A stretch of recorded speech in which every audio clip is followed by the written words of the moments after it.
Buenas tardes. En primer lugar, agradecer a todos vuestra presencia y de alguna manera vamos a empezar con el orden del día que tenemos previsto, que en este caso sería la presentación un poco de lo que sería propiamente el distrito. El distrito, en este caso, se compone, digamos, de una asamblea en la que han tomado parte 231 asociaciones de sede en el distrito. 231 que ha sido lo que es propiamente el propio territorio, y la Junta de Distrito, decir que está conformada en este caso por un presidente, un vicepresidente, en este caso por parte digamos de grupos políticos 5 representantes, luego 5 representantes de asociaciones más 5 representantes en este caso del sectorial. Voy a dar lectura exactamente a quiénes somos los que componemos en este caso la Junta de Distrito. El presidente Miguel Ángel Diez Bustos, un servidor, vicepresidente Martín Ibabe, de la parte política Dunica Rizabalaga Ugarte, Miren Albistu Garmendia, Aritoquieta Larrañaga Alzaga, Rafael Munilla Zabala y Manes Reya Arregui. En la parte del sectorial serían Alcha Coistorio Menteguía, Anchón Alfaro Sagasti, Senki Berro Mújica, María Mercedes Fernández Boga y Maribel Vidal Sastre. En lo que corresponde a la parte de las asociaciones sería Juan Luis Apalategui, José Ángel Apalaza Urdaquiola, Raimundo Mendiburo Abad y Roberto Otero Ugarte.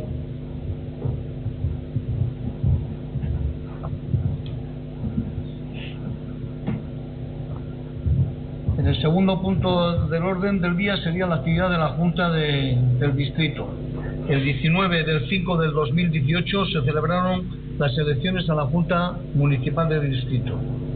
El 29 del 6 del 2018 se constituyó la Junta del Distrito. Hemos venido manteniendo exactamente 5 sesiones ordinarias con las fechas que hago referencia. El 29 del 6 del 2018, el 19 del 9 del 2018, el 28 del 11 del 2018, el 30 del 1 del 2019 y el 27 del 3 del 2019. Y nos falta una que sería la que vamos a hacer el 6 de mayo. Por otra parte, hemos hecho una sesión extraordinaria el 24 del 10 del 2018. También recordar que hemos tenido varias reuniones de grupo de trabajo. En el punto 3, presupuesto de la Junta del Distrito Este. La Junta del Distrito Este tiene exactamente un 2,5% del capítulo 6. Decir de que como en el año 2018 todavía no estaba compuesto el distrito, se ha tomado como referencia el presupuesto del 2019, que desenglosa en este caso el 2,5 en 1.250.000 euros. Decir que con los presupuestos participativos hemos empleado o vamos a emplear 694.900 euros. En el segundo, mantener el equilibrio territorial, hemos hecho una aportación de 185.000 euros. Había un desfase entre lo que era Incharrondo y lo que era, en este caso, lo que era propiamente Alza, y se han hecho, digamos, una apuesta de 185.000 euros para que así, en todos los presupuestos, en este caso participativos, sea un montante de 879.900 euros. Decir también que la cantidad restante, que en este caso son de 370.100 euros, en este caso se han, presentado una serie de proyectos que todavía están por evaluar para que de alguna manera podamos distribuir esos 370.100 euros. Decir que de los 694.900 euros, lo que se ha llevado, digamos, o lo que se va a llevar a cabo será un punto crítico en la parte trasera e inferior de la Plaza de Herrera, bajo la carretera Nacional 1 y debajo del puente del tren. Ese sería de 100.000 euros. Luego, Videgore y estación de bici en Alza sería de 15.000 euros. Luego, cubrir parte del patio escolar de la Icastola de Incharrondo, 290.000 euros. Poner instalaciones, en este caso deportivas en Alza, aceras resbaladizas, etcétera, 20.000 euros. Luego, por otra parte, actuación del camado de tráfico mediante rotonda semafórica en la zona del Paseo de Herrera, 68, 100.000 euros. Renovación del suelo sintético de la pista polideportiva del Polideportivo Municipal de Mons, 108.900 euros. Videgorri desde Videvieta para enlazar con el resto del Videgorri, 15.000 euros. Jubilados, mejoras en la asociación de jubilados, Guardaplata, por una parte hay 16.000 euros y luego renovación por otra parte del VAR 20.000 euros. Luego los presupuestos que hemos dentro de, digamos, para mantener el equilibrio con relación a Itxarondo y Alza, vamos a invertir 185.000 euros que se desenglosa de la siguiente manera: limpieza y renovación del jardín 70.000, anchura de acera de Roteta Goicoa Paseo de Herrera 90 75.000, trasera quitar escaleras y poner barandilla, que va a decir lo mismo, 75.000, está englobado también con lo mismo. Y luego completar una zona reivindicativa y conmemorativa de los derechos humanos en el Alto de Alza, 10.000 euros, y parque para perros 30.000 euros. En el capítulo 4 sería de la siguiente manera: sería en este caso, en el presupuesto del 2018 teníamos, del capítulo 2, el distrito tenía una partida de 60.000 euros, de los cuales se han gastado 23.465, lo que supone un 39,10%. 23.465 que se desenglosan de la siguiente manera: por 2 ordenadores, 4.713,22 junto con la impresora. Mobiliario, oficina del distrito, 6.156,35 euros. Servicios, bueno, tanto web, material de elecciones, instalación para las elecciones, instalación eléctrica y plan de vivienda, todo eso viene a ser aproximadamente los 12.595 euros. Luego, en el presupuesto del año 2019, en el capítulo 2, el distrito tiene una partida de 62.000 euros, de los cuales hasta la fecha se ha gastado 2.432,10 euros. Sistema de traducción y luego servicios de mudanzas en este caso. En el punto 5, explicación por parte de los representantes de los grupos de trabajo. Ahora vamos a empezar con el de participación y comunicación. En este caso, en ausencia de Anchón, sube Rafael Munilla para explicar un poco el grupo de trabajo.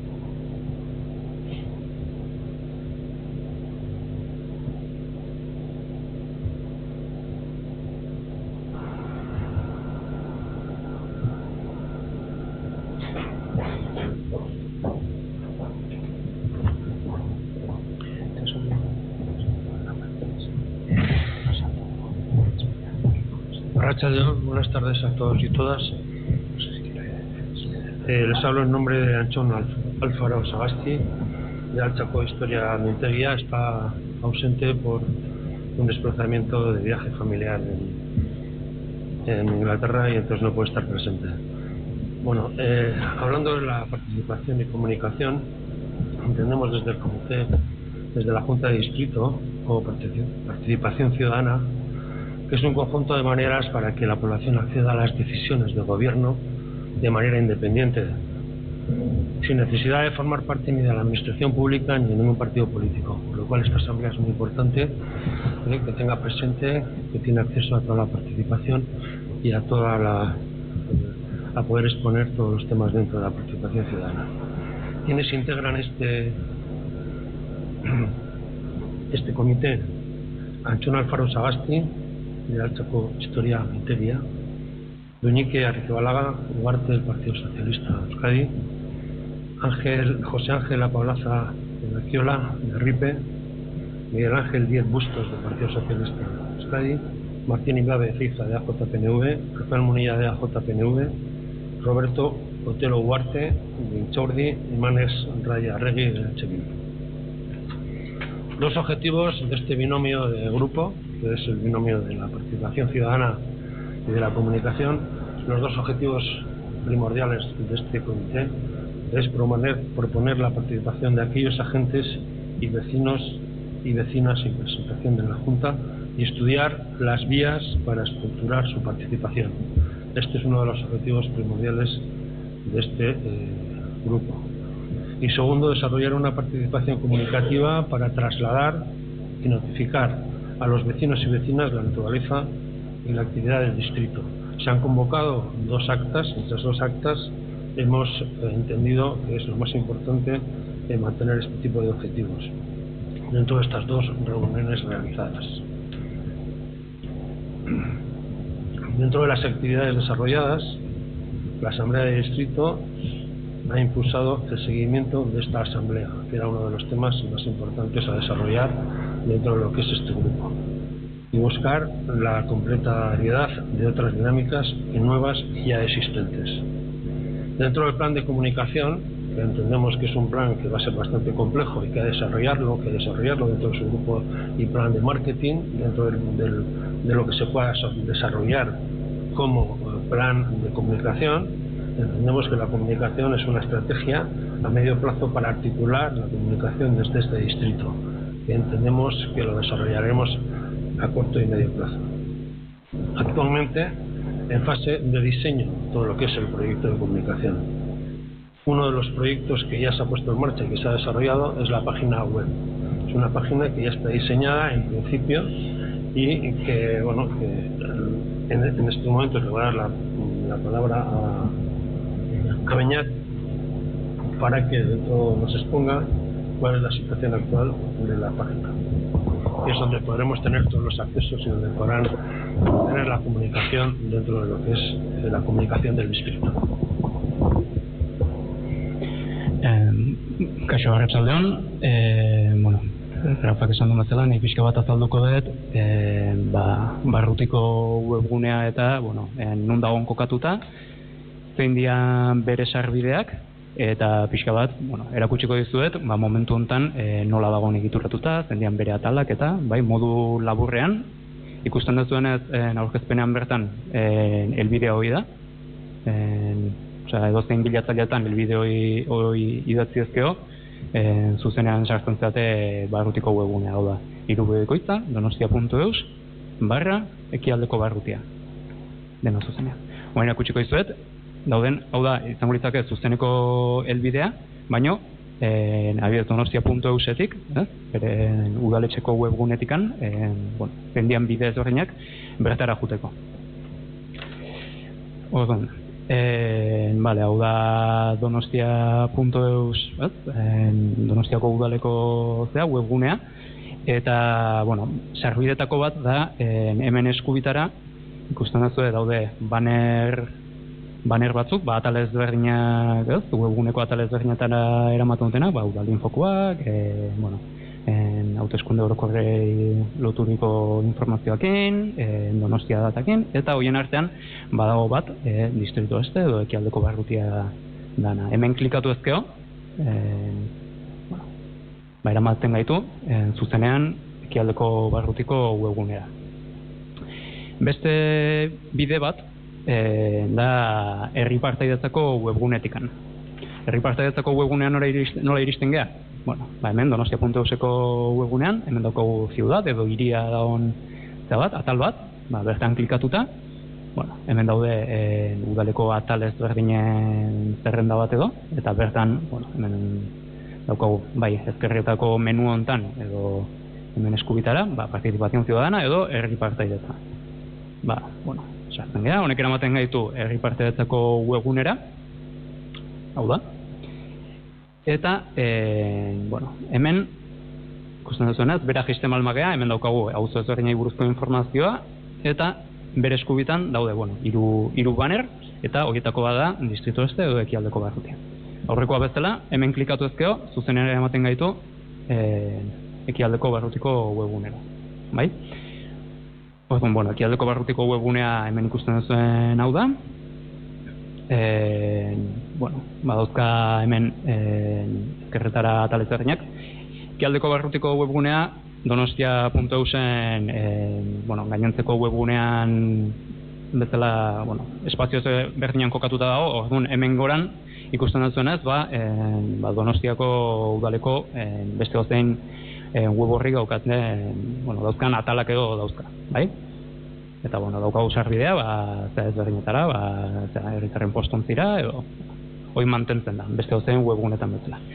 Eta, hemen daukagu joma, eta jomean, hemen daude zenbait datu, interesgarriak izan dituzkena, zenbat biztanle dauden, zenbat zerbitzu gune edo, momentu honetan zenbat proiektu dauden martxan edo, eta zenbat elkarte. Gero hemen dago albisteen atal bat, barrutiai lotutako albisteak eta hemen implikatu ezko, adibidez, zauritzake bat, justu Biltzar honen deialdia eta honekin loturiko albistea edokionez, klikatzen badugu, albistea ematen gaitu. Eta hemen daude beste bi espazio bat, parte-hartzazko aurrekontuei loturikoa, hemen klikatu ezko ematen gaitula. Hauek, hau momentanea da berez, baina, beste gabe, ekialdeko barrutiko parte-hartzazko proiektuekin lotutako proiektuetara, horien informazioa biltzen duen webgunera ematen gaitu, eta, baina, hemen dago gero plano bat, hauen azaldukoet, modu zago batean. Hemen, ikusten zuenez, ezkerreta daude atal ezberdinak, daukagu informazio ezberdin bat, alde batetik daukagu barrutiai buruzko informazioa, pixka bat esplikatzen dula barrutia zertan datzan, gero, egiturei dagokiona, nola dagoen osatuta, zendian gaur egungo kideak batzarrean eta bar,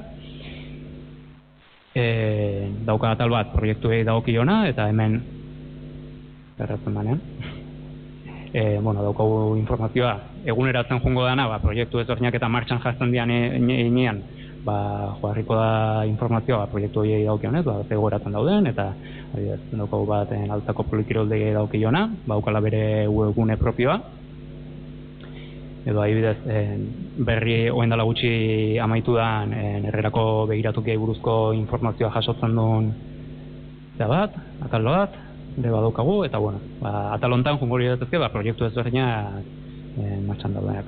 Gero, daukagu beste atal bat entitatei dagokiona, hemen jasotzen dugu pixka kostatzeo karreatzen, baina momentu honetan ekialdeko barrutian dauden entitate ezberdinei buruzko informazioa dago hemen jasota, eta dago pixka bat neko modu eskematikoan, baina izena, ze gauzetakoa dan, ze jarduera ere mutan lan iten duen, eta gero hemen informazio gehiago dago.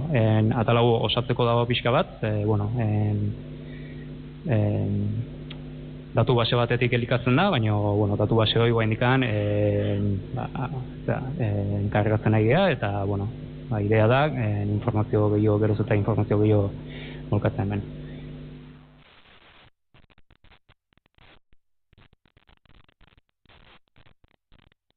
Plano honetan jasotzen da pixka bat ekialdeko barrutia eta daude geolokalizatuta espazio ezberdinak edo gune ezberdinak pixka bat iruditu zeguna interesgarria izan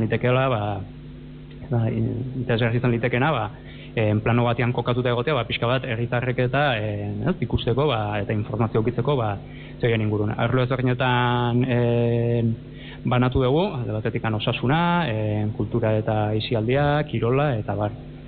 Hemen daude geolokalizatuta gune guzti horiek, baina aukeratzen badegu agutako bat, adibidez demagun kultura eta aisialdia, gazten zezkigu hori bakar. Adibidez, klikatuko bageno agutako batean, adibidez.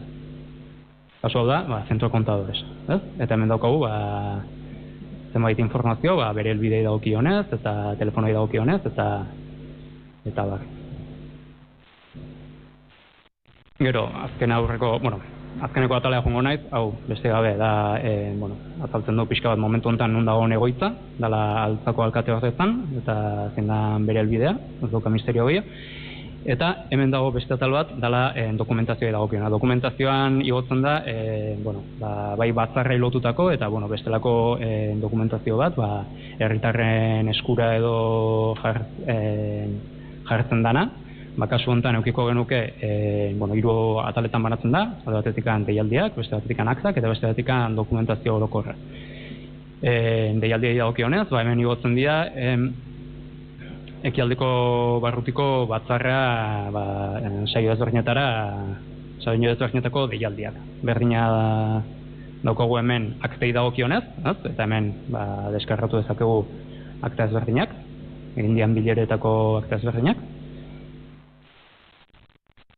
Eta gero beste bat daukagu, dokumentazio orokorra aipatu duten bezala. Momentu honetan bi dokumentu daude, bat alde batetik izan ditzakena organo, barrutien organo araudia, eta gero bestetik funtzionamendu arauak edo ebaita batzarrai dagozkionak. Eta idea da pixka bat hemen ebaita igotzen jutea bestelako dokumentu batzuk, pixka bat, herritarren eskuragarri edo jarri nahi dianak. Eta hoxe hemendikan askotzen dut, ikusi duzu zein dian sarbide ezberdinak, eta gero bestela, esandakoa helbidea, irubibikoitza donostia.eus/ekialdeko barrutia. Eskerrik Beñat. Eskerrik asko Beñat. Bueno, hasta aquí la gestión y el desarrollo del Grupo Participación y Comunicación. ¿Alguna pregunta por parte de la Asamblea? A ver, Ray, sí. Espera, que tenemos que grabar. Te tienes que identificar, ¿eh? ¿Hay un micrófono, por favor? Es un desconocido de la ciudadanía. No, pero para que quede... Txaldeon, Rai Mendiburu izbetik. Neri ondo iritzen zait, induzuen lana, baina beti bezala galdera bat dauka zergatik ekialde barrutiko web horrean ez da saltzen egiten nahi diren proiektuak edo planifikatzen nahi diren proiektuak. Beti galdetzen da gauza berdina, baina ez nekatzen. Bueno, entiendo que es una página de planificación y desarrollo. Y entonces, bueno, entiendo que hay que tomar nota, que el apunte es muy importante y que se incluirá dentro de lo que será el desarrollo a corto y medio plazo de lo que va a ser la página. ¿Alguna pregunta más? Bueno, pues le cedo la palabra al presidente. Gracias. Eskerrik asko.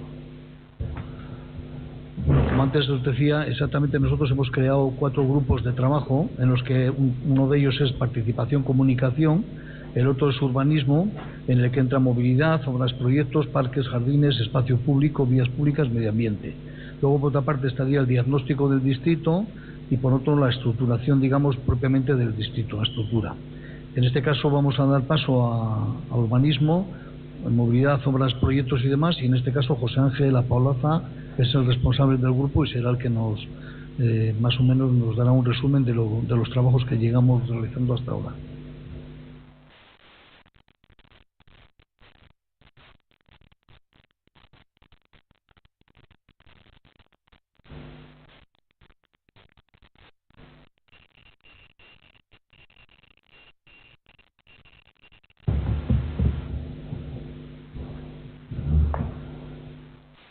Taldeon.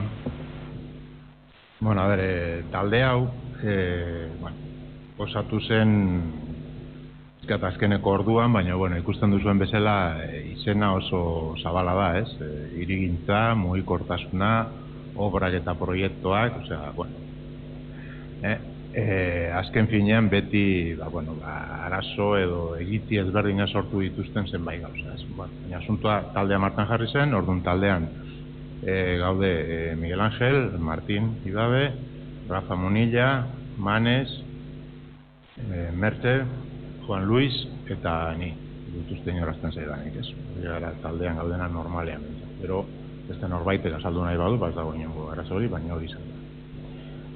Talde honetan egin ditugu 4 bilera. Gertatu zaigu ere, eta azkeneko bilera izan zen atzo. Orduan, bilerak zatitzeko garaia nolabait 2 gai nagusi izan dira. Alde batetik mugikortasuna, eta udaletxean ere ardurak banatuta daude. Alde batetik mugikortasuna dago zinegotzi bat eta referentzialtasun batzuk. Eta bestetik, hirigintza, obra, proiektuak hori pizkat pakete zabal batetan, ez? Orduan, lehenbiziko gauza, edo argiten genuen lehenbiziko gauza zen, barrutitik edo juntatik ez geneukala informazio eguneratua udaletxetik beste ritmo batekin zijoaztela, eta zenbait gauza egiten ari zirela, eta gukatiten genitula beste hiritar guztio bezala, ez? Eta egunkarien bitartez, edo asaltzen zirelako berriak, web horrian edo lako lekutan, ez? Orduan pizkat ikusten genuen hor gabezi bat zegoela, eta gabezi hori pizkat lantzen joan behar dugula. Ulertzen dugu, egia da, azken finean martxan daramagu oso hilabete gutxi. Irailean hasi ginen, eta ezin da, espero ere olako, atzo bertan bileran pizkat aipatzen zen hori, ez nolabaite behar dela pizkat guztiok moldatzea eta jakitea ere orain daukagun organo berri hau nola kudeatu eta bakoitzak nola landu zelanak egin daitezken. Orduan, normalean hori izan da gai bat errepikatu izan dena bilera guztietan, ez? Informazio, informazio atzeratua, informazio eskasa jasotzea, eta holako gauza. Orduan, esan dudan bezala, bilera bizatitan planteatu dira, bata mugikortasuna eta bestea hirigintza obra. Mugikortasunean, gehien bat eskatu da informazioa, egia esan, lehenengo bilera izan zen abenduaren bukaeran, eta orain daukagu, bigarren bilera daukagu orain justu aste honetan, bilarez, ostegunean. Orduan, hor azaldu ziren gaia, dira, nolabait elkartentzat, aldarrikapen, zalantzak, gabeziak izan diren zenbait gai. Adibidez, 38. busaren ibilbidea eta aukerak, igogailuak, bidegorriak, holako zenbait gai azaldu dira, baina batez ere informazio ezke. Udaletxeak atal hortan dauden arduradunak ze plana dituzten, eta hori pizkate, hori izan da, orain arte. Eta beste aldetik, atzo egin genuen hirigintza eta obretako bigarren bilera. Orduan, hor azaldu ziren teknikoak, zinegotziak ere arduradunak gai hoietaz, hor ere pizkat informazio trukaketa bat izan zen, hor, ez politikoek, ez herritarrok guztiz ados ez gaude. Iritzi ezberdina dauzkagu, bauz batzuk martxan daude ja, beste batzuk aztertzen ari dira, beste batzuk egingo dira, urrengo legealdian. Orduan, pizkat izan zen, gure arteko, iritzi eta nolabait informazio trukaketa bat.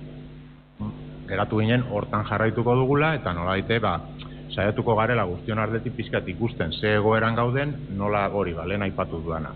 Hau, organo berri bat dela, ikusi behar dugula hori nola kokatzen den Donostiko udaleko administrazio orokorraren barruan, eta orain arte eman diren pausoak eta nola lortzen dugun bateratzea, eta hortan geratu ginen.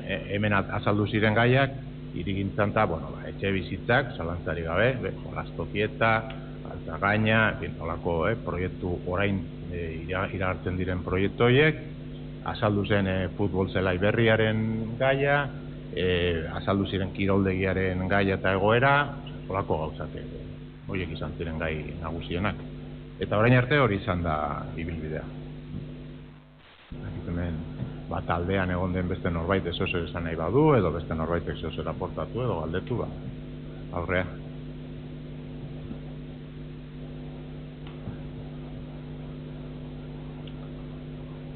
Pues gracias, José. Siguiendo en este mismo quinto punto, sería el diagnóstico del distrito, y en este caso es Raimundo Mendiburu.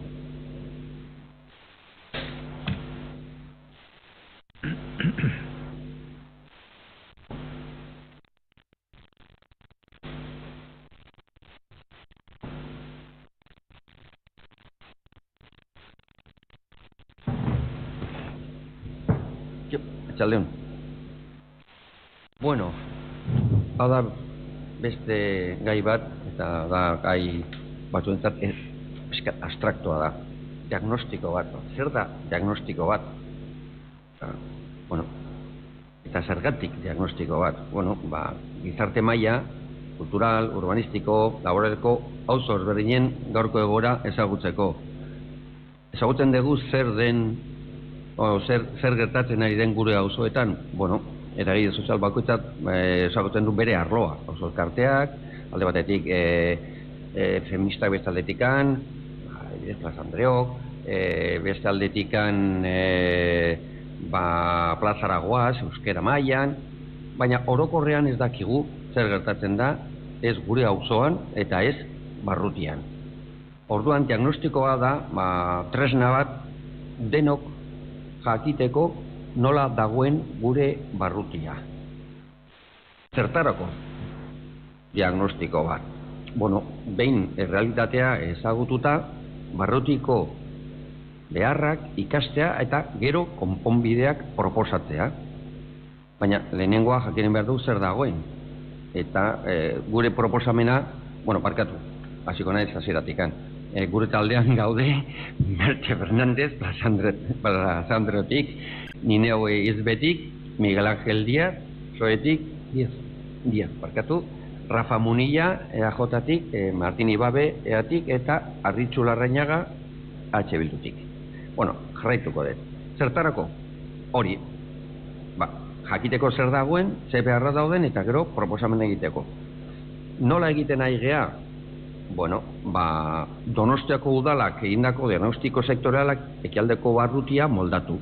Bueno, orain arte, bi daude, bat etxibizitza, eta ja lortu dugu, eta nahiko txukuna dago, akats batzuk daude, hori Maiteke oso ondo esan zuen, generoko akatsak daude, eta poliki moldatzen ari dira, ez dago dena egina, berak esan duen bezala, baina, bueno, hau doaz.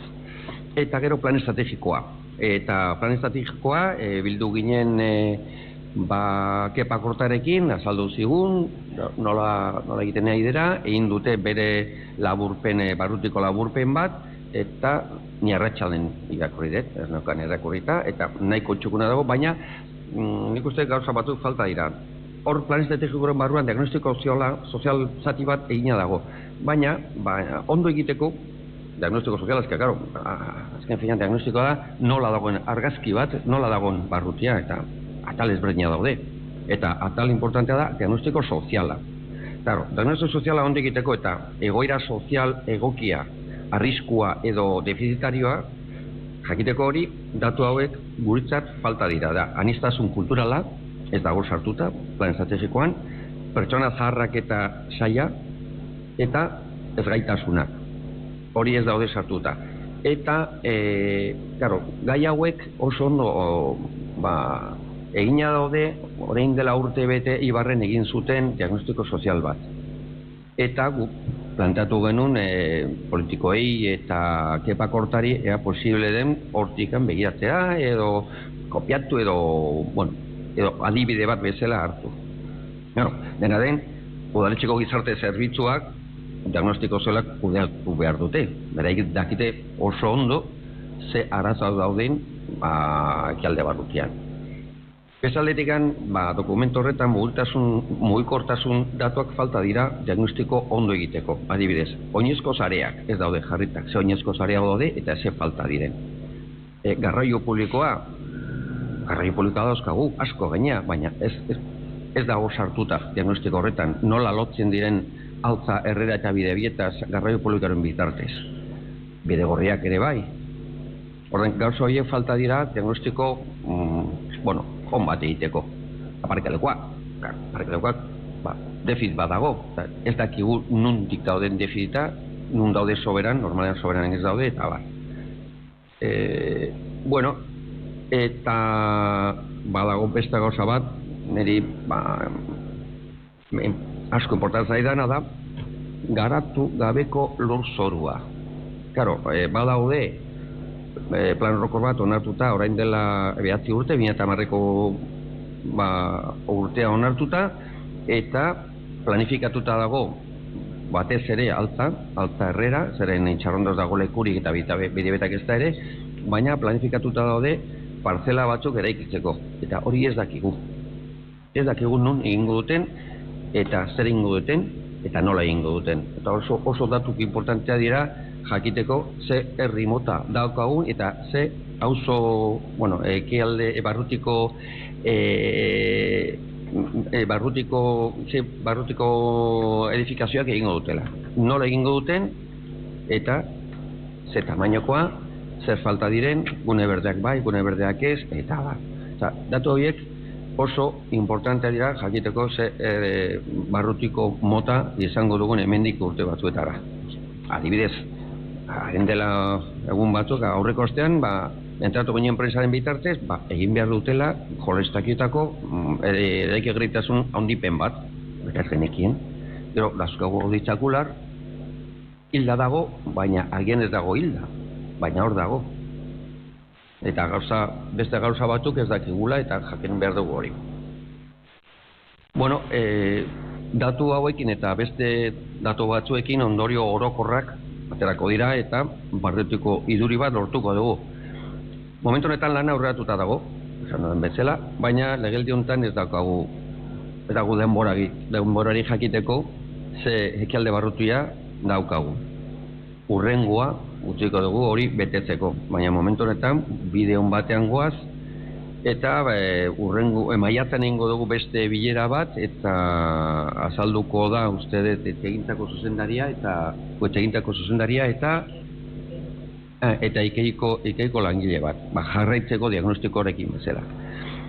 Bide ona, daramagu, bide ona, baina ez dakigu noiz bukatuko dugun, eta azken finean importantea da jakiteko zer daukagun, gero eskatzeko zairna dugun. Bukatu, momentuz. ¿Aldera bat? ¿Bi? Bueno, en este caso no, digo que en este caso decir que tenemos dos sesiones, digamos, en este caso con el plan estratégico, en las que de alguna manera incidiremos un poco en esas ausencias que tenemos. Pero ya hemos quedado, digamos, en este caso con Pepa Corta para poder realizar esas dos sesiones, o tres si sería necesario. Muy bien, gracias. Perdón, Parker. ¿Tenemos por ahí el micro?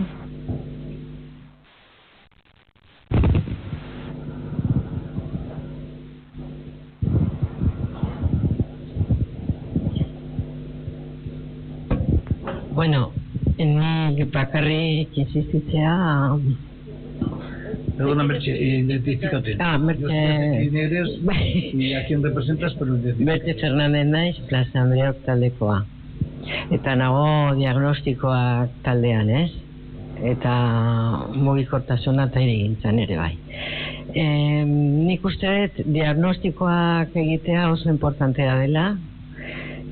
Zuk esan duzun bezala, egoera ondo jakiteko eta gero ondo ikusteko zer egin behar dugun, lehentasuna jarri, eta zentzu berean behar dugu nola dagoen emakumeen egoera. Horregatik, insistitu dut, behin eta berriro, sexuaren desagregatuak egin behar direla. Horregatik, lehenengo diagnostikoan, etxegintzakoan, planteatu genitun zenbait eskaerak desagregatu horiek egiteko. Hobetu dute, izango dugu bilera hori, maiatzaren 2an, nik ikusi dut gainetik, hobetu daitekela arlo horretatik, sexuaren inguruan, eta gauza bera gertatzen da plan estrategikotik edo bulego estrategikotik emandako diagnostikoarekin. Aztertu behar dugu ondo, bestela ez dugu ondo ezagutuko emakumeen egoera. Oso importantea da. No me canso de repetirlo. Bestela egingo ditugun planak izango dira gizonentzat.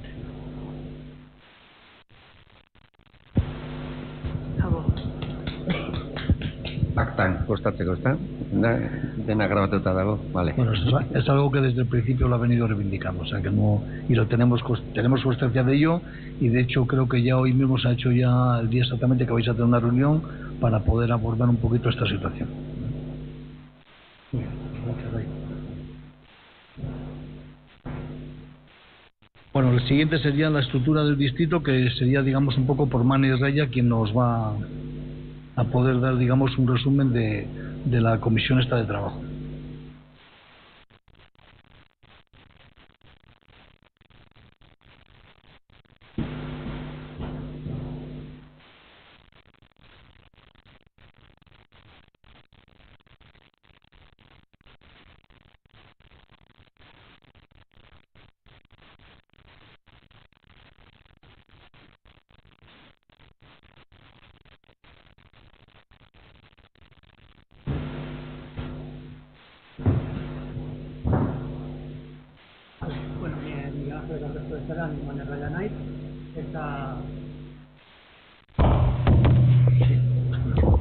Miguel Angelek aurkeztu bezala, ni Manerraila naiz, eta barrutiko egituraketa eta aurrekontu lantaldean ardura edo daukandik. Eta bueno, hemen bi funtzio bereizi ditu lantalde honek, alde batetikan izan da, edo izan nahi du, barrutia gauza instrumentu administratibo bada eta oso regulatua dago, eta orduan regulazio horretan eduki berriak, eskumen berriak, ikusten diren falloak, antolaketari dagokionez, eta halako gauzak jasotzeko eta kudeatzeko lantalde bada. Eta alde horretatik egituraketa edo estrukturazio izan hori nola antolatu barrutia administratiboki azkenean reglamentu organo administratua delako eta dituen muga dituelako horrek eta denak behar duelako lege bat atzetik. Eta horretan ikusi da eskumen aldetik eta funtzionamentu aldetik eta planteatu daitezkela hainbat hobekuntza eta orduan lantalde honen funtzioetako bat izan da hobekuntza horiek eta bideratzea eta eztabaidatzea eta hitz egitea. Eta bestetik, bigarren funtzio importante bat, da Miguel Angelek hasieran aipatu duen prozesu parte hartzailean egin ziren bi bolsa bereizi. Alde batetik, prozesu parte hartzailera bideratu zen diru bat, gutxora bera kalkulatuta Donostiako beste hainbat eremutan, barrutia ez duten eremutan, zenbat gastatuko zen auzo bakoitzeko, antzeko zer reserbatu zen ere barrutiko presupuestotikan prozesu parte hartzaile finantzatzeko, izan zela gutxora bera 700.000 euro, eta horrek usten zigun libre, beste 550.000 euro, barrutiaren aurrekontu propio bezala. Orduan, Miguel Angelek bota duen bezala, desajuste batzuk edo desoreka batzuk egon ziren emaitzetan, emaitzei lurraldetasun irizpidea aplikatuta, zehazki Intxaurrondon altzan baino bastante diru gehiago inbertitzen zen personako, eta hori ekilibratzeko erabaki zen barrutiko aurrekontu propiotikan bideratzea partida batzuk, direla Miguel Angelek lehen aipatu dituen 5 partida horiek. Horrekin ekilibrioa edo mantentzen da, eta horrek usten dizkigu beste 370.000 euro inguru barrutiko aurrekontu propio bezala. Eta horrekin ireki zen barrutiko taldei eta barrutiko juntan kide diren auzo elkarte guztiei proposamenak bidaltzeko edo jasotzeko epe bat. Eta proposamen jasotze horretan atera dira hemen atzean dauden proposamen guzti hauek. Nik egin dudana izan da besterik gabe zerrendatu ditut irizpide geografikoa segituta. Hor banan botako ditut planak Molina, adibidez, eguzkitza gaina parkea edo ezartzea gaur egun ikastetxearen kiroldegiaren frentean geratzen den gain horretan parke bat egitea. Altza gainari dagokionez, bi proposamen nagusi zeuden, jaso dira, alde batetik altzako udaletxearen eraikina bera birgaitzea edo renovatzea eta rehabilitatzea bereziki irisgarritasunari eta dagokionez eta olako estudio bat egin alizatea. Estudioak, beti ere, kondo izan behar da, gu ditugula 370.000 euro, eta dena direla beti estudioak eta guk ezin ditugula gure gain hartu obra guztiak hau da esterik gabe proposamenak estudioak ikerketak egin ditzaten obra edo proiektuiek gauzatzeko. Eta beste alde batetik baita ere, udal batzako altzari historikoak rekuperatzea bere garaianan gorde ziren herreran, eta horiek birgaitzea, edo rehabilitatzea, edo renovatzea, eta bezartzea berriro plenoan. Larratxon proposamena izan du da umen parkea estaltzea. Bidebietan kulturetxe bat jartzea falta delako, momentu honetan bidebietan alako kulturetxe baten beharra dagoelako. Herreran alde batetikan bolatokia egitearen ikerketa bat edo ikustea, nun joan daiteken eta zein den egokiena hori egiteko prozesua edo. Bestetik baita ere kulturetxea edo musika sala antzeko egitura bat falta dela auzoan eta hori ere bideratzea edo proiektatzea edo proiektu bat egitea horren inguruan. Bestetik AOKO deitzen dena edo The Art of Collaboration Local edo esaten zaiona halako herri partaidetza prozesu bat garatzea herrera zentro izango duena kulturartekotasunaren elkarrizketetan auzoarekiko ezagutzan eta intzituko duena elkarrekiko ezagutzan. Gero baita ere puntu kritikoan jardutea hor azkenean prozesu parte hartzailetatik ondorioztatu zen Renfeko tunelaren inguruan, parkatu operarioan naiz, Renfeko tunelaren inguruan jarduketatzuk egitea, baina ustentzen aparte tunela, horre trenaren zubi, ez dela, zubi azpian jardutea. Ez, eta, bueno, hortan ere horri irtenbidea ematea, eta ero bestetik, Arrobitxula jarri dut Erren eta Intxaurrondon, hor mugan dagoelako bien artean, hango parke bat ere egintzen, hor badao banko batzuk, eta han alako eskuartze bat egitea, zehari dagokionez. Intxaurrondon, Sagastider plazan kiosko bat ezartzeko proposamena jaso da, Zarategi pasealekuko bankuak berritzekoa, eta horiek zonaka ekintza edo aktuazio edo jarduketa konkretu batzuk eremu oso definitutan. Eta gero jaso dira barruti osorako proposamenak edo barruti osorari egingo lioketenak. Hor alde batetik dago mugikortasun zirkularra estudiatzeko proposamen bat, hau da, autobus linea orain 38, debuseko 38aren lineak egiten duen funtzio hori haunditu, zabaldu, linea berria sortu behar diren, maiztasun areagotu behar den, ikertzea, barrutiko zonalde guztiak kohesionatuko dituen linea zirkular bat. Gero bestetik proposatu baita ere gaur egun badagoela auzo banaketa bastante artifiziala dena, guri ere barruteren jarduten eragiten diguna, momentu zen banatu ditugu hiru eremu, Altza, Intxaurrondo eta Bidebieta Mirakruz, eztianak realidadearekin oso ondo eramaten, baina hola dago, eta hori ere aztertzea pixka bat alagitea komunitate naturaletan, historikoetan, urbanistikoetan, logikoetan oinarritutako banaketa bat. Bestetik, proposatu da, Donostiko mapa turistikoan sartzea ekialdeko eremu guztia, momentu honetan ez baitago, ematen duenez Salto Mirakurtzen bukatzen da Donostia eta fuera. Bestetik ere, hemen euskoa jarria, gaizki jarria, moneta lokalaren planteamentu bat aztertzea, ikustea bertako komertzio txikia indartzeko eta bide hartu dituzten Bartzelonak edo, horren urtira joan gabe, Baionak hemen nintxe bertan, edo Ipar Euskal Herriko elkargoak, aztertzea alako moneta lokal bat implantatzeko zer beharko genuken edo zer egin daiteken. Bestetik ere proposatu da euskarari dagokionez, bai Bizarrainekin, bai Plazaragoazekin eta bai Eltzegorrekin direla Bidebieta, Intxaurrondo eta Altzako euskara batzordeekin, barrutia zuzenan euskara hitzarmen batzuk edo planteatzea, finantzaketari dagokionez eta funtzionatu dezaketen autonomiaz. Bestetik proposatu baita ere berdintasun plan bat egitea integrala barruti osorako, horrekin lotuta eta norabide berean baita ere feminismoaren lanketaren bidean formakuntza feministago tailerrak eta eskainializatea barrutiko hainbat puntutan, kulturetxak aprobetxatuz, beste mategitura aprobetxatuz, formatzeko jendea feminismoan, beharrezko ikusten delako. Horrekin, beste proposamen bat, izan du baita ere, nik barruti osorako jarri dudana, bide publikoen inventario bat eta esku hartze programa bat egitea, aldatetik puntu beltzak eta habitatzeko, baina estetika baita ere, aisialdirako eremu eta konexio naturalak sortu alizateko, berde pixkat ikusi dezagun denok. Horrekin, emakumeen estatuak edo kokatzea emakumearen figurari eta emakume historikoen personaiari bisibilidadea emateko eta plazaren erdira ekartzeko eta debataren erdira ekartzeko. Eta kale izendegiaren hau barkatu errata bat izan du da, hemen behar luke horreko zait.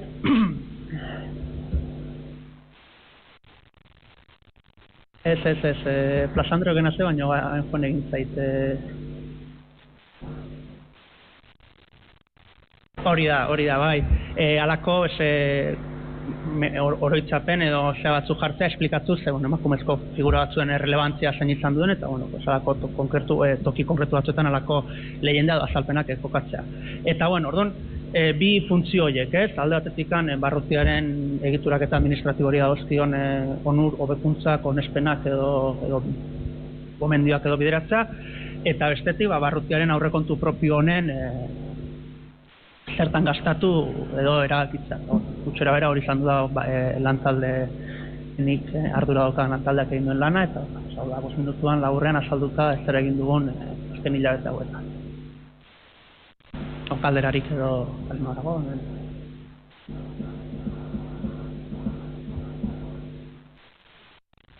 Vale, gracias, Manes. Bueno, un poco como cierre de este quinto punto del orden del día, sería conveniente señalar, en este caso, que hemos, digamos, en este tiempo, en este proceso de espacio que ha sido realmente corto, hemos hecho unas normas de funcionamiento hemos hecho, digamos, o hemos encargado el proyecto, digamos, de la nueva sede o del local que tenemos adjudicado para ello. Hemos hecho, digamos, la creación de esa página web. Hemos hecho también, en este caso, el extracto, digamos, de lo que es la ciudad, pero en el distrito este, en relación al plan de vivienda. Hemos hecho también estamos trabajando en el diagnóstico del distrito. Por otra parte, en el plan de comunicación, cara, digamos, a la segunda legislatura, a la siguiente legislatura, y luego un poquitín, pues, la definición del propio presupuesto. Esto es un poco lo que, digamos, de trabajo nos hemos estado llevando. Es cierto que, es bastante complicado, o al menos complejo, el poder, pues dar, digamos, excesivos pasos, porque, todo el mundo, al final, la gente que está aquí es gente altruista y, lógicamente, pues, dispone del tiempo que dispone. Y sí que es cierto que que seguiremos en la siguiente legislatura, a pesar de que todo esto no termina, porque aunque termine nuestro mandato, vamos a seguir trabajando en las comisiones para intentar que cuando se formalice la segunda, en este caso en la siguiente legislatura, se formalice un poco lo que sería propiamente la Junta de Distrito nueva, pues que de alguna manera tengan ya, digamos, un camino, un recorrido, y que les sea como más sencillo el poder trabajar con ello, ya que a nosotros nos ha tocado empezar de nuevo. Y que que también es cierto que a partir de aquí, serían, digamos, en funcionamiento los otros distritos de la ciudad, pero lógicamente el primero siempre lleva unas connotaciones como más complejas para poderlo poner en marcha y demás. Ya pasaríamos al sexto punto, que sería de ruegos y preguntas, que cualquier cuestión que queráis preguntarnos, pues aquí estamos abiertos para poder contestar.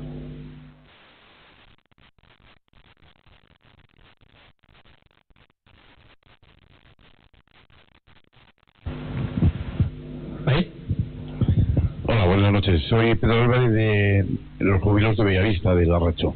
Mi pregunta es la siguiente. He oído que vais a hacer un parque para perros. Me parece muy bien, pero yo sí pondría hincapié en que los perros deberían de ir atados y que los dueños de los perros cojan los excrementos que hay, porque el barrio de Larracho, la zona de abajo, es horrible en los Arcupes, como está lleno de porquería de los perros. Nada más. Vale, gracias. ¿Alguna otra cuestión a plantear por alguien? ¿Ya?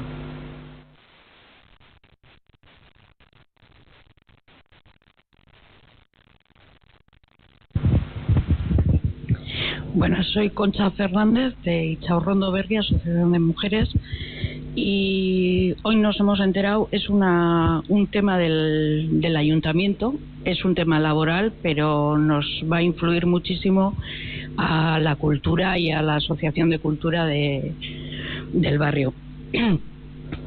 Van a sustituir por la directora actual del centro está ocupando una plaza de sustitución. La persona que se va a reincorporar a su plaza lleva sin realizar labores directas en una casa de cultura muchísimo tiempo. No dudamos de su valía, pero es una casa de cultura, ha tenido muchísimo esfuerzo en salir adelante, a todas las asociaciones nos apoya en todo. Creemos que por lo menos debería llevar una temporada, una continuidad, hasta que haya un relevo, ¿no? Que no sea de la noche a la mañana empezar otra vez de cero. Bueno, yo la verdad es la primera... No sé si corresponde, pero creo que como cultura y como parte del distrito es algo importante. Vale, nosotros lo único que hacemos es coger tu solicitud en este caso. Yo la verdad para mí es la primera noticia, no sabía que iba a haber ese relevo de la manera que lo dices, y bueno, pero trataremos de alguna manera de darte una información más veraz en relación a la situación que se acaba de comentar.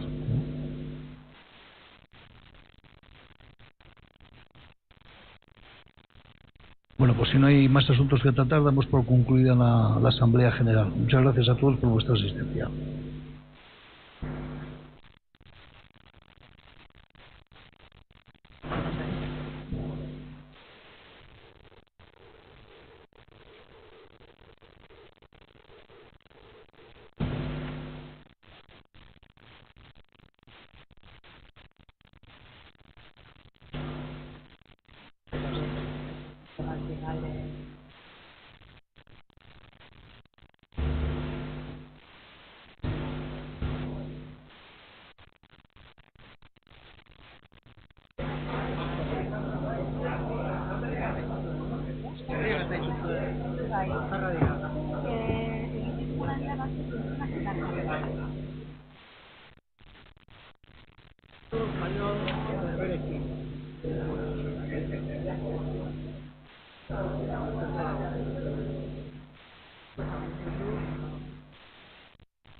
presentación,